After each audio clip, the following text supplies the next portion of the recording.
Previously Classique. in the fausse émission. Oui, souvenez-vous, il y a 15 jours, on a dansé sur de la country. Cette semaine, je vais vous parler d'un monument du patrimoine américain. Alors sur Terre, il y a des routes banales, hein, un peu ennuyeuses, et puis il y a des routes mythiques dont la seule évocation fait instantanément voyager, et je sais que parmi vous, certains ont eu la chance de la découvrir. Alors, si je vous demande de me citer une route mythique, quelle est la première qui vous vient à l'esprit? La C'est 66. Évidemment, c'est la route 66. La 66, pour les puristes, elle fait l'unanimité. Alors, on l'appelle aussi la Mother Road, c'est Steinbeck qui l'a appelée comme ça. Alors, elle n'existe plus officiellement depuis 1985, mais elle est toujours profondément ancrée dans la culture américaine et elle reste un symbole de liberté. Alors, on va fouler ensemble le bitume et emprunter la route 66. Dès qu'on entend parler de la légendaire 66, on s'imagine enfourcher une Harley pour partir à l'aventure sur cette route de près de 4000 kilomètres qui traversait entre 1926 et 1985 huit États, pas moins, l'Illinois, le Missouri, le Kansas, l'Oklahoma, le Texas, le Nouveau-Mexique, l'Arizona et la Californie. Elle traversait même 3 fuseaux horaires et à peu près tous les paysages possibles, les prairies, le désert, les canyons et même l'océan Pacifique. La route 66, qu'on appelle US Route 66 en anglais, est la première route transcontinentale goudronnée des États-Unis. Elle a permis de relier d'est en ouest cet immense pays que sont les États-Unis. En 1926, les routes principales portaient des numéros inférieurs à 100. Alors, les impairs, c'était dans le dans le sens nord-sud, les pairs dans le sens est-ouest. Et pour les porteurs du projet de cette route, cet itinéraire devait se nommer route 60. Mais finalement, après de nombreux débats, c'est le nombre 66 qui a été retenu car il sonnait bien et surtout, il n'était pas pris. De plus, il paraît qu'en numérologie, le 66 était synonyme de richesse et de succès, donc c'était un bon présage. Mais pourquoi la route 66 fait tant partie du patrimoine américain? Alors la première raison, c'est qu'elle est née des pistes tracées par les pionniers et les natifs américains. La deuxième, c'est qu'elle représente l'exil d'un peuple dépossédé de ses terres par le Dust Bowl, la catastrophe écologique des années 30 qui a touché l'Oklahoma, le Kansas, le Texas, et qui a poussé ces populations vers la Californie. Alors la route 66 a eu aussi le mérite de révolutionner les habitudes des Américains. Elle a permis à des millions d'entre eux d'explorer leur pays, chose qu'ils ne pouvaient pas faire avant compte tenu des reliefs.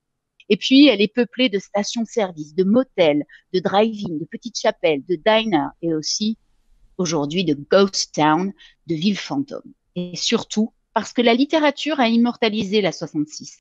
On pense donc au roman de Steinbeck, Les raisins de la colère, ou à On the Road, sur la route de Jack Kerouac dans les années 60. Au cinéma, on pense à Bagdad Café, à Thelma et Louise, à Easy Rider, à Little Miss Sunshine aussi, à tous ces road movies qui mettent en scène la 66. La musique n'est pas en reste. Et si vous connaissez peut-être ce titre, Get Your Kicks on Route 66 de Chuck Berry, qui est à l'origine un morceau de Bobby Troop, c'est devenu l'hymne de la route 66. Dans les années 50, c'est la frénésie le long de la route 66. Les Américains partent en vacances dans leur voiture, les commerces se multiplient avec des attractions de tout genre, mais la route 66 devient dangereuse avec énormément d'accidents. On la surnomme alors la Bloody Highway, l'autoroute sanglante.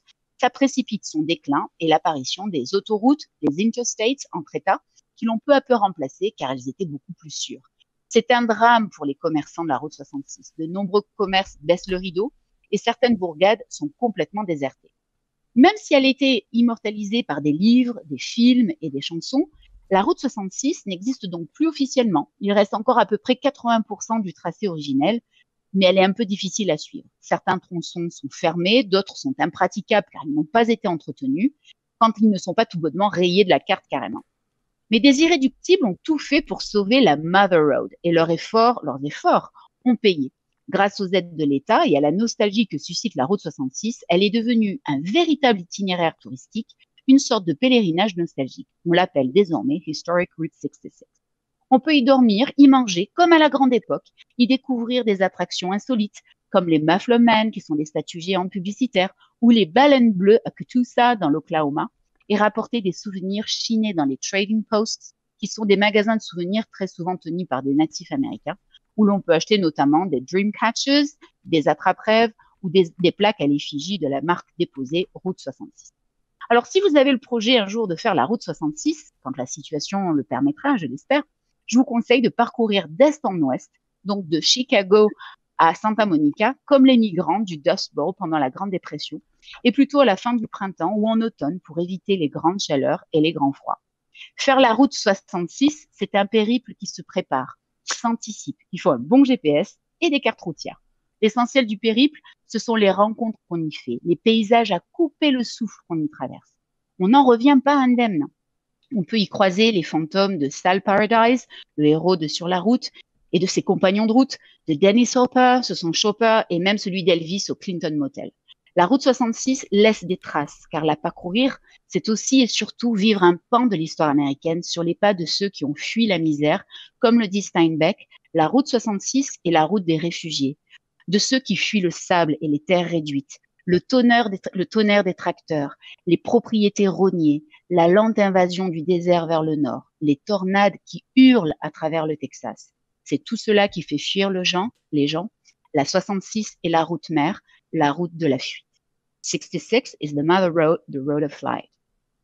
Voilà, j'espère vous avoir donné envie un jour de faire ce périple. Je sais que Titi l'a fait en partie, peut-être plus qu'en partie d'ailleurs. En entier, non, je l'ai fait en entier.